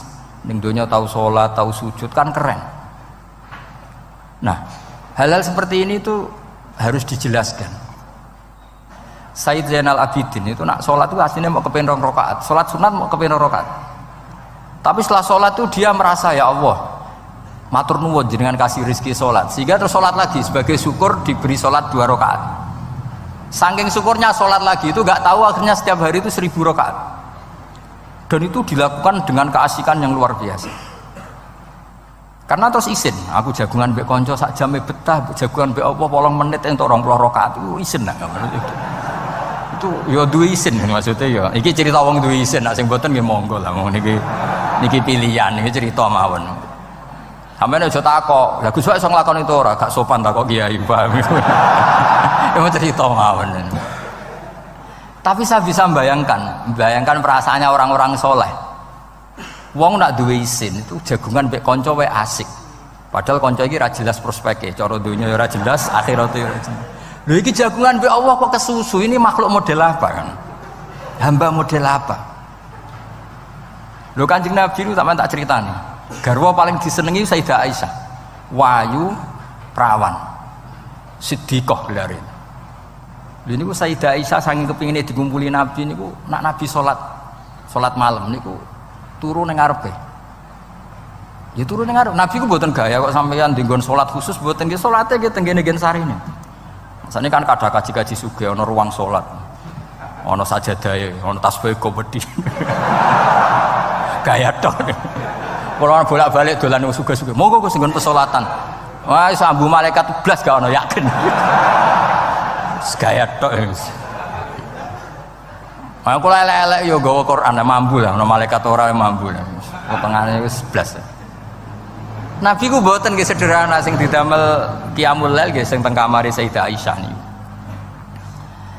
Niku Sayyidah Aisyah ku jarak tulu Malang. Lha niku yo ora dibeda mek Nabi nek pun kepengin salat nggih salat mawon. Nak pas qiyam niku pas berdiri Sayyidah Aisyah ndelojor. Jebule salate diterusno, pas Nabi badhe sujud, akhirnya kakinya ditekuk. Ngekeki ruang Nabi sujud. Akhirnya kenangannya Sayyidah Aisyah, akhirnya Nabi bilang ke saya, dari ini ata'abbadu li rabbi, aku keizin Aku tak asik mbek pangeran. Fatarok tu hawa ya li hawahu. Gelem ra gelem aku ngalahno kepenginku dikumpuli Nabi mergo demi senenge Nabi mbek pangeran. Iso sampean niku tahajud ngenteni nenengan mbek bojo. Wong bojo elek kok ninggalo tahajud iki. Ah, amit tenan jelas. Dan ora bojone ayu malah ra tau napa? Tahajud. Wis musibah tenan iki, wis musibah. Nabi ku garwane ayu, Aisyah. Lho niku mboten pas teng Sauda, lho pas teng Aisyah. Dulu saya nyekseni nak kaji Nabi jumenteng nganti melentoh niku Aisyah. Dia agak tahu mikir kok Aisyah. Lo jajal ke bojo wahyu, kok bergak tahajud. Pas rukun loh ya, nak rukun agak tunggalin. Pas rukun. Lagi agak tahu mikir, wong neng Sayyidah Aisyah pas rukun qiyamul lail nganti swaromat qodamahu nganti melentoh. Ketika dijawab, bukankah engkau sudah dimaafkan mata qaddama min dzambika mata akhir? Jawab Nabi, afala akunu abdan syakur. Kayak apa? Karena tadi ketika Nabi sholat tuh asik. Siapa yang bisa menandingi keasikan seorang hamba dengan kekasihnya, yaitu Allah Ta'ala. Dan itu yang ditiru dzurriyyah-dzurriyyahnya kayak Sayyid Ali Zainal Abidin. Kan sekali sholat itu asik. Makanya ada wali ditanya, kamu masuk surga, Gusti wonten sholat mboten teng swarga? Nak mboten sadok mboten usah jare. Nak kowe mlebu swarga seneng kan hore ora usah subuh kan. Mulane potongane ku angel mlebu swarga. Karena tadi kepen mlebu swarga ben bebas subuh, bebas Jumatan. Berarti selama ini kamu ngambut syariat itu problem, napa? Masalah ya, berarti ngambut syariat itu masalah. Ning donya haram nyabu, sebayangno ning swarga ape napa? Nyabu. Mergo ana wa khamril lazzatil lisyaribin la fiya ghulu wa lahum anha yunsaf. Jadi orang-orang baik itu ukurannya itu, makanya saya bilang mungkin kita tidak ikhlas secara hati karena hati kita ya taqallab molak malik, tapi kita harus ikhlas secara ilmu, ya, ikhlas secara apa? Ilmu. Yaitu tadi caranya saya ulang lagi ya. Kamu mengatakan ini putih-putih kan tidak ada yang bayar kan? Paham ya? Karena ini fakta. Nah sekarang Allah jadi Tuhan itu fakta apa enggak? Fakta. Kenapa kamu mengatakan Allah Tuhan nunggu dibayar surga? Itu memalukan apa enggak? Nah di bab ilmu kita harus ikhlas. Meskipun hati kita sebagai manusia mungkin tidak ikhlas. Ini fatwa Imam Ghazali. Jadi ilmu itu segala-galanya. Makanya disebut fa'lam annahu la ilaha illallah. Bukan fas'ur. Fas'ur itu rasakan kalau Allah itu Tuhan, enggak, tapi fa'lam. Karena kalau rasa itu kan tawakal tok, orang mergawe ora di duit. Padahal pokoknya rasa itu kadang ya umat tawakal ya, kabeh ku pangeran. Tapi kadang-kadang tawakal tok orang mergawe ya kere. Iya, ujug-ujug mending ngono. Padahal ya Islam, kadang ya tamatan madrasah ngomong ngono. Karena hati sing ngomong ngono iku hati. Lesan kan hanya terjemahan, hanya penerjem. Tapi kalau ilmu enggak, ilmu tetap sadar. Enggak bisa sesuatu tanpa melibatkan Allah Subhanahu wa ta'ala. Terus kalau suwun niki ada napa? Makalah sing kula simpen napa? Akhirnya terus Jubair bin Mut'im niku masuk Islam karena logika yang dibangun oleh surat At-Tur ya, itu tidak meninggalkan logika yang selama ini dipakai, yaitu menuhankan Lata, Uzza, Hubal dan sebagainya. Terus Allah bertanya, yang kamu tuhankan itu apa reputasinya? Am khalaqus samawati wal ard, apa pernah menciptakan langit bumi? Seterusnya dan seterusnya. Akhirnya mereka sadar yang layak jadi Tuhan itu hanya Al-Khaliq sebagai pencipta. Yang tidak pencipta tidak usah jadi Tuhan. Makanya Iqra bismi rabbikal ladzi khalaq. Ya sama ya Yuhannas u'budu rabbakum. Rabbakum siapa? Alladzi khalaqakum. Jadi syarat pertama jadi Tuhan itu satu, harus berstatus Al-Khaliq sebagai pencipta. Padahal kalau sebagai pencipta pasti selainnya itu nggak mungkin berstatus pencipta. Apalagi pencipta langit bumi, semuanya lahir di bumi. Nah ini faqamatil hujjah. Kemudian argumentasi Islam ini begitu kokoh, dan ketika kokoh itu tidak akan terkalahkan. Itu disebut bal naqzifu bil haqqi alal batil fayadmaghuhu fa idza huwa zahir. Makanya saya berkali-kali bilang ngaji Quran itu ya harus ada ilmu manteknya, entah berapa kadarnya harus ada ilmu mantek. Saya beri contoh. Di Quran itu ada ayat, ya ada ayat yang bunyinya begini. Kebatilan, ya apa? Kebatilan. Itu diistilahkan Quran itu wa ma yubdiul batil wa ma yu'id. Saya ulang lagi. Wa ma yubdiul batil wa ma yu'id. Saya tasrif abda'a yubdi'u, memulai. Wa ma yubdi'u lan ora iso memulai apa al batilu barang batil. Wa ma yu'id lan ora iso kembali. Kebatilan itu tidak bisa memulai dirinya sendiri karena tidak pernah wujud. Kebatilan itu sesuatu yang nggak pernah punya eksistensi sehingga memulai dirinya aja tidak bisa. Misalnya begini, peci ini hitam. Pernah nggak dibenarkan orang yang mengatakan ini putih? Nggak pernah kan? Pernah nggak terjadi 2 ditambah 2 itu 100? Nggak pernah kan? Sama, uluhiyatul asnam. Saya ulang lagi, uluhiyatul asnam itu adalah amrun sing la yubdi wala wujuda lidzati. Apa status ketuhanannya Fir'aun misalnya, status ketuhanannya Namrud itu pernah terjadi apa enggak? Enggak pernah kan? Nah, makanya Quran istilahkan kebatilan itu memulai dirinya saja enggak bisa. Bagaimana bisa nandingi barang hak? Memulai dirinya aja enggak mungkin. Karena memang enggak pernah ada la wujuda lahu aslam, hakikatnya enggak pernah wujud. Sekarang saya tanya, uluhiyatul asnam, uluhiyatul lat, uluhiyatul uzza, uluhiyatul hubal, uluhiyatul fir'aun, uluhiyatul namrud, semuanya pernah ada enggak? Enggak ada kan? Makanya qul ja'al haqqu wa ma yubdi'ul batilu wa ma yu'id. Barang hak itu nyata dan barang batil itu memulai dirinya saja enggak? Ya enggak mungkin kan? Pernah enggak Fir'aun jadi Tuhan terus dibatalkan Musa? Dari awal ya memang enggak Tuhan, cuma dia agak ngerti kalau enggak Tuhan itu saja kan. Tapi dari awal Fir'aun kan enggak pernah Tuhan. Makanya sekali kul ja'al haqqu mesti wazahakol batil, karena batil ini la wujuda lidzati, batil ini enggak pernah wujud. Lah logika gini harus dibaca dengan mantek. Caranya gimana? Kita harus belajar ilmu logika. Ilmu logika itu begini, kata Fathul Bari, hadhil makhlukot, ini kan langit bumi kadung maujud. Kamu bilang bumi ini ada, ya di mana-mana barang ada itu penyebabnya ya sesuatu yang ada. Makanya ilmu tauhid ngajari kita, pertama sifatnya Allah kita sebut wujud, karena hadhil maujudat mesti khalaqul maujud, masa hadhil maujudat. Makanya kata kita Fathul Bari itu, kenapa Quran itu tidak menang kritik orang ateis? Yang dikritik itu kesalahan Yahudi, kesalahan Nasrani, tidak pernah kritik orang ateis. Kata Imam Fathul Bari, idlamu qawamata, itu udah imbang, us terlalu gak masuk akal, jadi gak dianggap pemain. Lah wong misalnya terus wong kok debat mbek wong ini, bumi ku wujud ora? Ya wujud, sing gawe gak wujud. Bumi ana ta ora ana, sing gawe ora ana. Kan ngajak goblok bareng kan. Maksudnya ku nak goblok ya dikira-kira lah, maksudnya ku nak lumayan kan, misalnya zaman kita mungkin wong Jawa kuno, bumi ku wujud, sing gawe apa? Bae. Kan lumayan, pokoknya sing penting ku ana sing gawe sel. Soal kok sing gawe rada keliru kok dibenerno lah, tapi ana sing gawe sel. Iki ora. Barang wujud penyebabnya itu tidak. Berarti adamun yakhluqu maujudan, barang ra ono tapi nyiptakno sing wong darani ra ono iku mesti ra duwe ngefek apa kok darani. Itu aneh kan, sesuatu yang enggak ada menciptakan yang ada.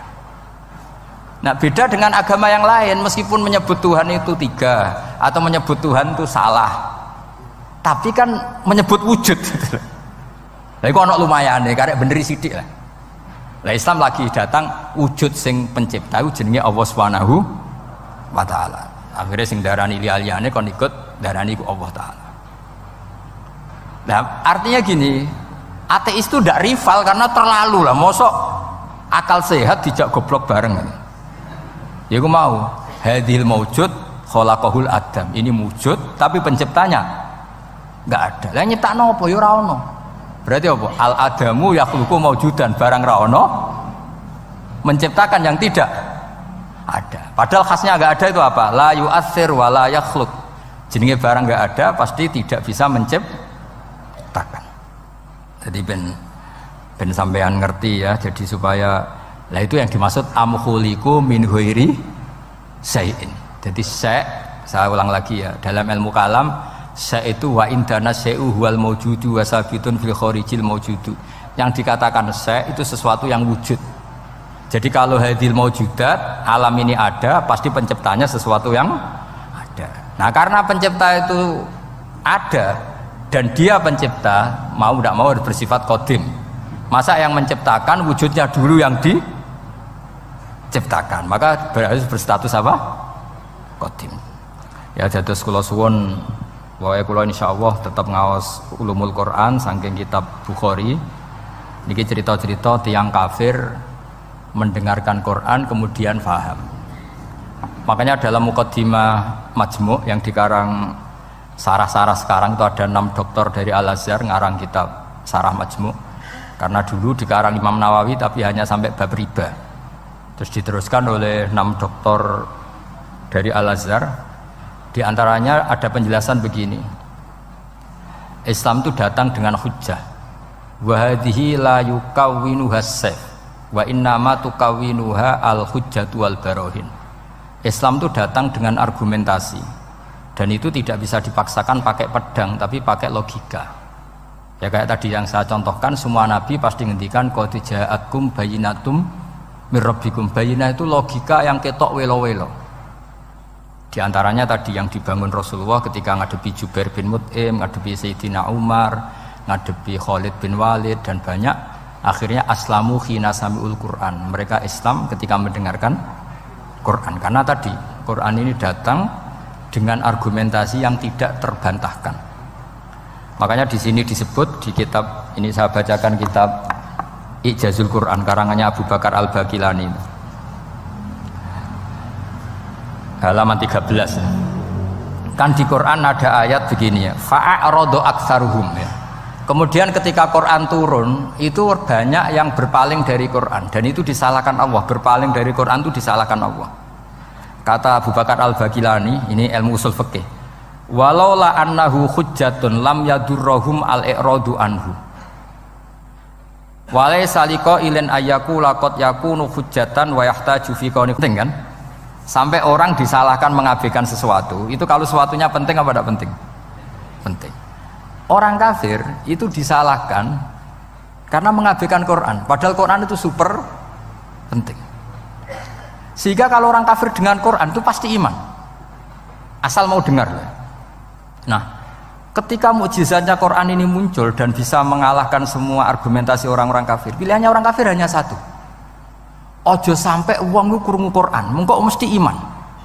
Makanya mereka bilang wa qala alladzina kafaru la tasma'u li hadzal Qur'an walghaw fihi la'allakum taghlibun.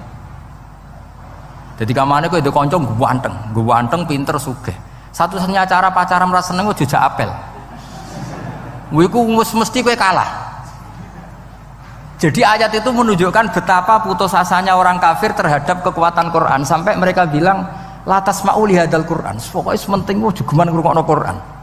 Jare Walid, aku sing pinter-pintere wong kafir krungu Quran mah iman. Cara ora mbok provokasi aku ya iman.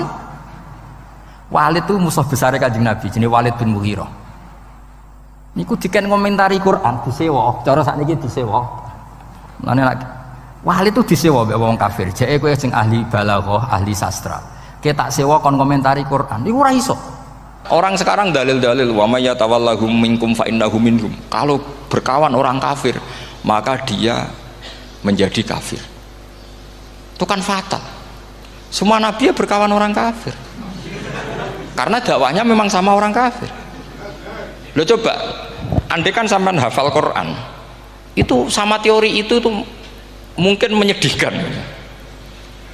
Coba istilahnya Quran, wadhkur akho'at wa ila adin akhawum huda wa ila samuda akhawum. Terus semua umatnya yang kafir disebut akhawum. Akhaw itu artinya apa? Saudara. Mereka ya berkawan sama orang kafir. Makanya butuh analisis fikih untuk maknani wa may yatawallahu minkum fa innahu. Setelah dianalisis fikih, ternyata semua nabi diistilahkan wa ila madyan akhahum syuaiba wa ila adin akhahum huda. Akhaw itu artinya apa? Saudara. Kalau sama tanya, lalu logikanya gimana? Kata kitab-kitab kan wa in kana dasarin fajanibhu suratan, kalau ada teman buruk jauhi. Kalau teman baik temani. Kalau cara usul fikih gampang. Kancanan maling dosa, wong kok kancane maling. Tapi nak dakwai maling. Apik kan? Aku ora ngancani kok dakwai dandani, selesai kan? Ngancani maling elek, nak dakwai maling apik. Demenan rondo elek, nak didik apik kan, itu seperti itu. Nah, ini penting kalau aturaken. Nah di sini ini makanya NU itu punya sejarah panjang, banyak wali-wali yang jadab, yang coro zahir itu kancanan wong fasik-fasik. Orang syariat bingung, ini wali kok berteman orang fasik. Ya kalau kamu bahasakan teman ya masalah, kalau kamu bahasakan ini binaan. Enggak, sama jawab saja. Kalau dibahasakan teman masalah enggak? Masalah kan? Tapi kalau dibahasakan itu binaan, selesai kan? Sama, Nabi berkawan orang kafir itu enggak karena berkawan, itu binaan Nabi. Memang Nabi itu jadi Nabi, objeknya adalah mengislamkan orang kafir. Ya berlama-lama Nabi dialek dengan mereka, muasyarah sama mereka. Bahkan Nabi diharuskan bersikap baik sama mereka. Itu yang disebut fabima rahmatim minallahi lintalahum walau kunta faddzan ghalidhal qalbi lan faddu min haul. Tapi sekarang itu orang sudah tidak pakai ilmu. Orang-orang radikalisme itu nggak pakai usul fikih. Pokoknya kalau ada ayat terjemahnya gini ya sudah, itu jadi madhab. Akhirnya kecelakaan seperti ini. Pokoknya kalau ada ayat faqtulul musyrikina haitsu wajadtumuhum wa khudhuhum wahsuruhum wa'udu lahum kulla marsad. Sudah hafalnya ayat itu saja. Dia tidak mau ngapalkan misalnya qatilul ladzina yuqatilunakum. Ada ayat lagi wa akhrijuhum ya min haitsu akhrajukum. Sehingga ulama kita membagi kafir itu ada harbi, kita musuhi, ada zimmi, ada muahad, ada musta'man. Itu ulama karena tahu tidak semua orang kafir itu harbi, tidak semuanya zimmi, tidak semuanya muahad, tidak semuanya musta'man. Kalau harbi oke, kita perang, kalau zimmi ya kita bina. Kalau muahad ya sesuai perjanjian kita, kompensasinya apa, MOU-nya kayak apa. Tapi apalnya mereka ayat satu tema. Nah celakanya kita yang ngaji di pondok-pondok yang katanya spesialis ingin alim tafsir, apalnya ya satu ayat juga. Wah itu kan satu ayat versus satu ayat, itu ngeri. Makanya kalau sama tanya saya, ini katanya di acara ini sama tanya gimana caranya jadi ahli tafsir, saya jawab gampang. Caranya itu hafal Quran, hafal hadis, terus hafal ulumul Quran. Ya misalnya naduman ya faidul khobir lah. Kalau kitab nasar ya minimal itu setengah lanya itkon lah. Kalau nggak lanya-lanya amat ya agak lanya. Karena kitab tafsir itu gampang, teorinya itu mudah sekali. Misalnya al-ibratu bi umumil lafzi la bi khususis sabab. Itu sama dengan kayak kaidah fikih. Karena kalau kaidah fikih itu saya itu pernah dibisui kiai itu. Ini kisah nyata itu. Dibisui kiai itu pas basul masail. Dulu saya itu masih sering mau basul masail. Tani mun pensiun mun mboten niku. Dulu saya dengan Gus Zofur putrane Mbah Mun itu sering makili Pondok Anwar basul masail fikih. Tapi tidak tahu ceritanya Gus Zofur jadi dokter tafsir, saya juga kaya tahu-tahu menekuni tafsir. Lama-lama orang itu lupa status saya yang fakih ya. Makanya saya itu ya kadang eman gitu karena ini status penting juga. Tapi status fikih itu kadang memang menyesatkan. Karena begini, itu dulu pernah ada basul masail itu begini. Ini kisah nyata ini. Ada desainer baju putri untuk putri, anak putri. Kemudian desainer itu menciptakan satu celana pendek misalnya, atau celana seperempat. Dengan desain ini pasti kalau dipakai itu auratnya itu kelihatan. Bagaimana hukumnya desainer ini? Apa termasuk mimman sarro'a as-sayyi'ata? Karena terjadi kasfil aurat. Apa enggak? Rata-rata kalau kiai yang khusyuk-khusyuk, yang sepuh-sepuh, desainer itu dosa. Gara-gara tren pakaian ini wong wedok buka aurat. Tapi kiai-kiai alim yang muda-muda, entah saking belingnya, entah saking pinternya, tidak tahu. Bilang begini, Pak Yai, yang didesain apa? Ya celana itu. Lalu celana itu fungsinya nutupi apa buka aurat? Ya nutupi. Lu kan lumayan urun nutupi. Kalau haram ya dicopot, lu kan malah parah itu. Bingung kayaknya. Sampai bilang gini kan, wah semanis. Itu kan makanya ini guyon ilmiah. Repotnya ngadepi orang alim muda itu kan mbok gedhingi ku ilmiah, mbok senengi fasik.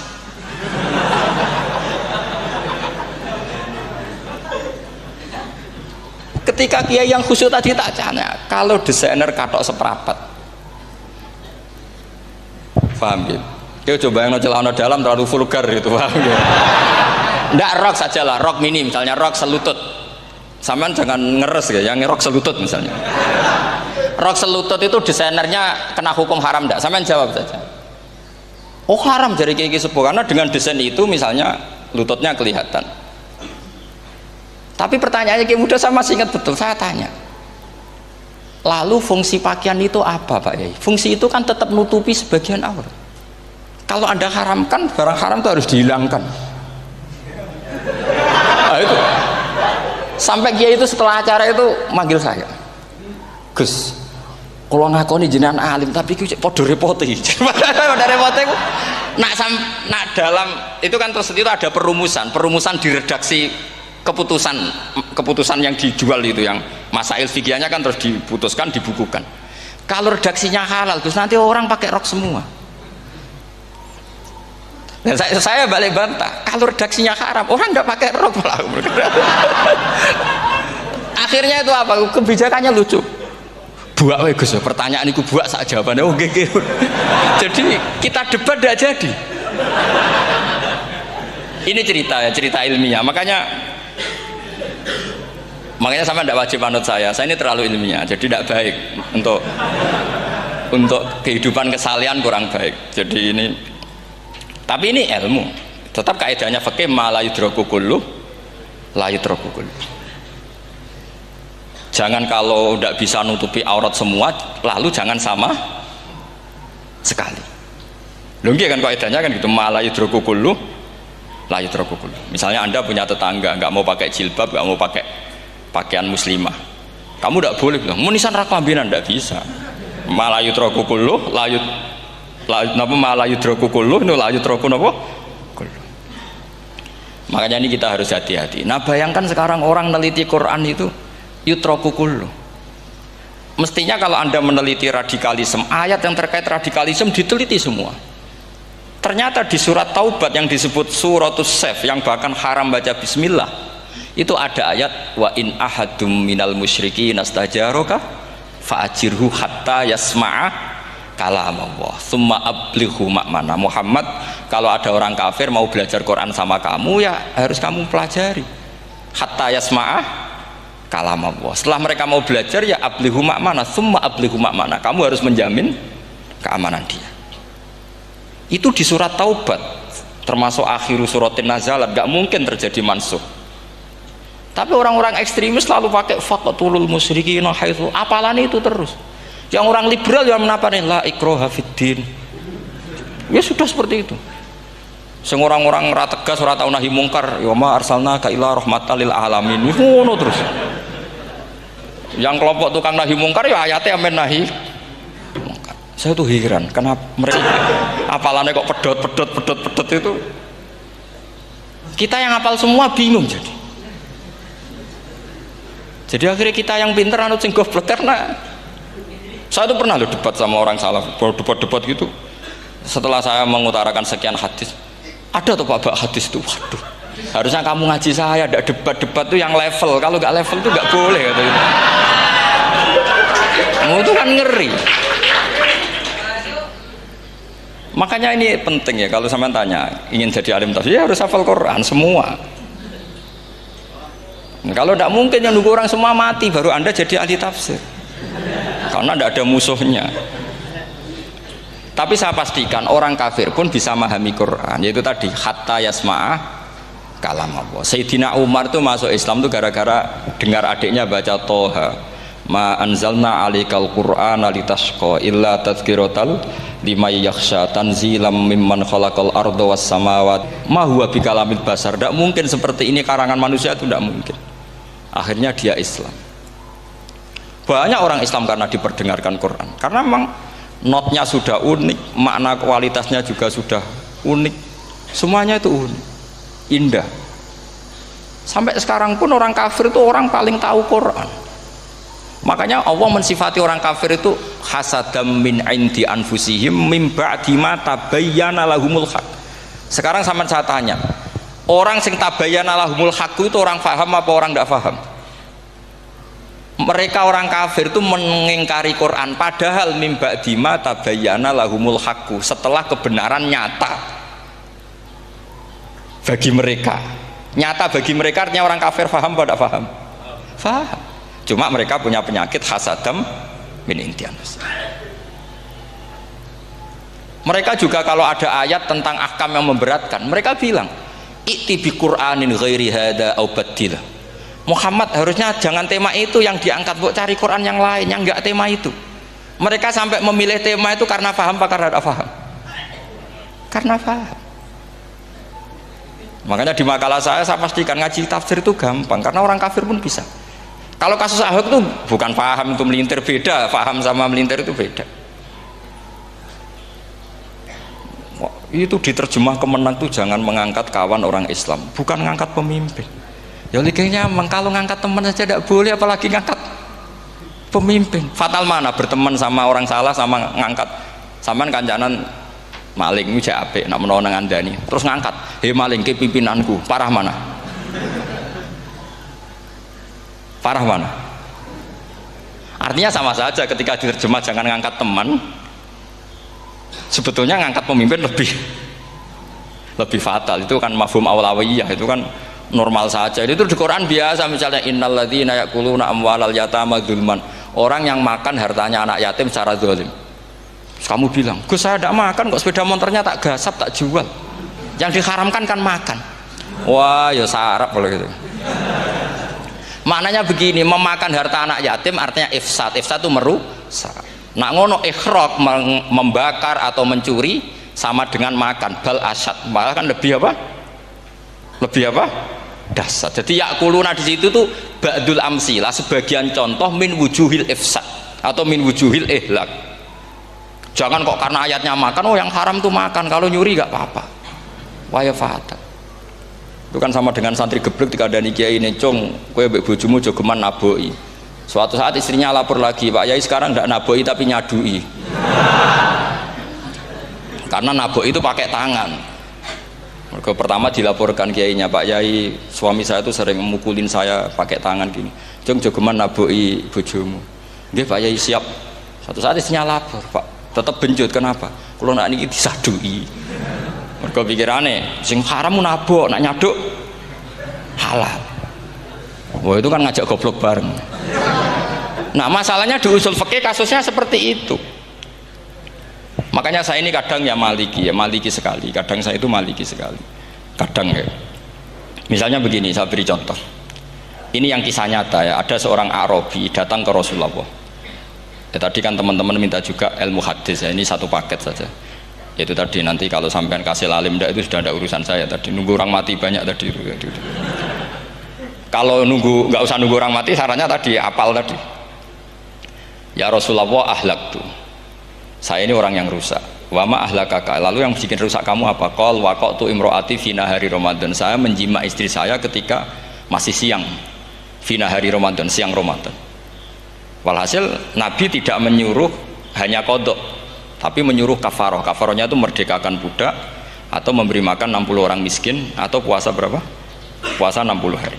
Atau urut merdekakan budak atau puasa 60 hari atau memberi makan sitina miskin.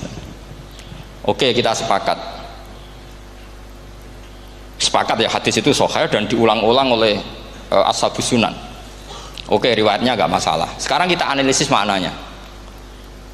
Sekarang sampean saya tanya, kalau anda misalnya sekarang jam berapa ini? Misalnya sekarang jam 9 kurang seperempat Ramadan, terus anda rokok atau anda ngopi, kepengen ngopi terus ngopi tanpa udhurun syar'iin, anda hanya wajib qadha apa bayar kafarah? Tidak, sampean jawab. Rata-rata kiai kita, oh mau wajib qadha Gus karena gak jima. Sing seru kafarah itu nak jima. Kan ngombe kopi mbek jima beda. Pertanyaannya tuh lucu, ini naik secara fikih masalahnya begini. Jima bojo itu tidak zina.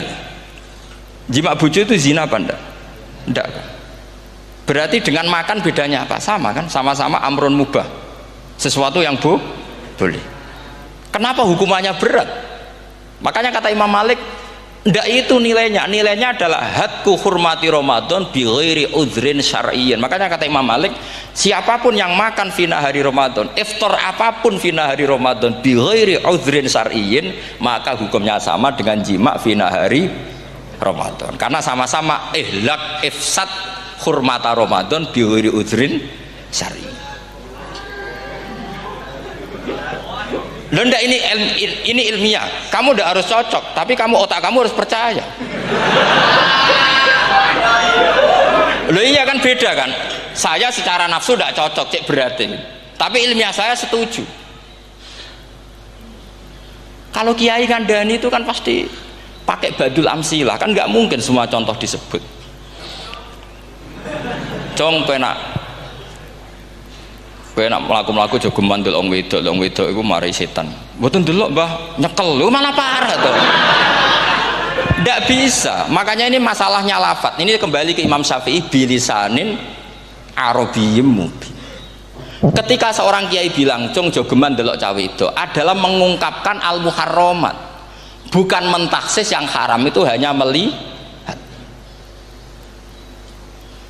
Saya ulang lagi ya, ketika seorang kiai bilang cung jogeman delok wedok sing haram, itu semangatnya adalah melawan keharaman, bukan mentaksis yang haram hanya delok. Itu di Quran normal semua, di semua lugat ya biasa. Itu kan sama seperti misalnya seorang mbah ngasih uang cucunya, cung tak kayak duit 100.000, cung gue tuku es. Terus kue mendingan, nah ragu tuku es haram iki kan ngongkone tuku es. Lah kepen putumu mati kan nyeben 100.000 gue tuku es. Ya mulai dulu istilahnya nak bange ke ibu tuh cung 100.000 gue tuku es. Cara wong kuno. Maksudnya gue pokoknya umumnya cah cilik senane es cuma nyebut. Ya sudah seperti itu. Sama seperti Quran menghentikan begini. Ini memang salate yang fikih dulu, yang pokok-pokok. Di antara yang enggak boleh dikawin adalah wa antasma'u bainal ukhtaini illa ma qad salah. Kamu enggak boleh menikahi Sri dan Zainab, kakak beradik. Sudah sepakat nggih? Fi nikahin wahid enggak boleh al jam'u bainal ukhtain. Jadi mbaknya kamu kawin, adiknya kamu kawin fi nikahin wahid. Tapi nak ngeduni boleh, berarti kan dengan waktu yang berbeda. Quran hanya menyebut itu. Kemudian Rasulullah zaman Sugeng itu hanya nambahi wala binal mar'ati wa ammatiha wala binal mar'ati wa kholatiha, juga agak boleh menikahi ponaan plus buliknya, baik bulik dari bapak yaitu ammah maupun bulik dari ibu disebut apa? Kholah. Kemudian ulama fikih merasa ada yang kurang, ditambahi lagi dua perempuan yang andekan yang satu itu lelaki kok haram nikah, berarti haram jam'u fi nikahin wahid. Misalnya cucu rabibahnya boleh enggak? Enggak boleh kan? Berarti kalau sampean ngumpulkan cucu dan mbahnya fi nikahin wahid juga enggak boleh. Tapi orang yang waras itu tidak akan nyalahkan Quran ketika tidak lengkap. Wa antasma'u bainal ukhtaini ila ma qad sal, ini tidak lengkap. Yang haram kan tidak hanya jam'u bainal ukhtain, termasuk ngumpulkan cucu dan mbahnya. Karena Quran nggak mau dengan logika tidak waras, itu tidak mau. Taruh saja orang itu rata-rata mbahnya kan umur 70 tahun, cucunya umur 17 tahun. Kebayang nggak kamu nikahi sehingga adekan boleh bareng, pasti kamu milih bareng. Makanya Quran hanya bakas wa antasma'u final ukhtain, karena yang mungkin masih menggugah selera itu dua. Tapi kalau cucu sama mbahnya itu, kalau ada yang masih selera kan ya sarap tuh. Tapi fikih sebagai kaidah tetap menerangkan termasuk yang haram jam'u adalah bainal mar'ati wajad datiha.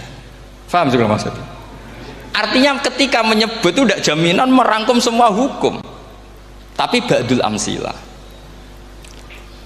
Fa'innal akila yaktafiya bi isyaratil ba'di, karena orang kalau punya akal diisyarai sebagian sudah paham. Ini penting kalau aturakan. Jadi ini penting. Nah bayangkan sekarang banyak gerakan-gerakan ahli Quran katanya, tapi nggak memahami ilmu usul fikih. Quran ra ono ya wis. Nang Quran ra ono cerita harame asu, nak ngono asu ya halal. Ora ono Qurane. Sing ra ono iku tekem ora Qurane, kok aneh-aneh.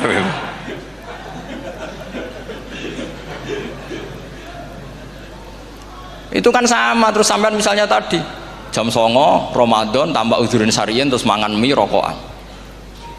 Itu kan melecehkan Ramadan biguri udhurin syariyin. Karena melecehkan hurmata Ramadan kena sanksi separah itu. Jangan kamu terus bilang, tapi Nabi hanya bilang masalah jima fi nahar Ramadan. Jima istri itu hukumnya itu tidak zina, hukumnya itu mubah sama dengan makan. Ini cara madzhab Maliki, tapi kita alhamdulillah madzhab Syafi'i. Ya itu masalahnya. Berhubung itu menguntungkan sami'na wa ta'na. Nah, itu. Tapi saya sendiri dalam konteks ini, saya itu ya sangat-sangat Syafi'iyah, sangat-sangat Syafi'iyah. Dalam banyak hal sangat-sangat Syafi'iyah. Tapi dalam banyak hal kadang-kadang saya ya Maliki.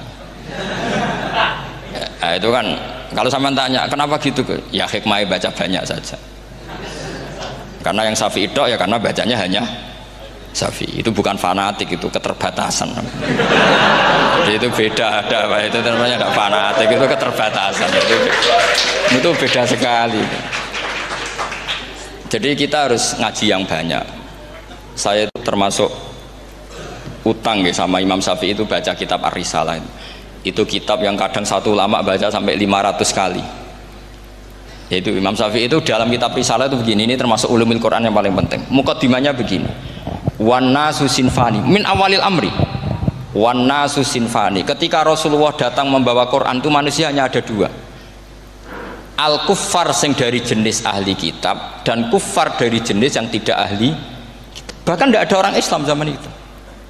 Pertama Nabi jadi Nabi itu adakah pendengar yang Muslim? Kan tidak ada, semuanya ahli kitab.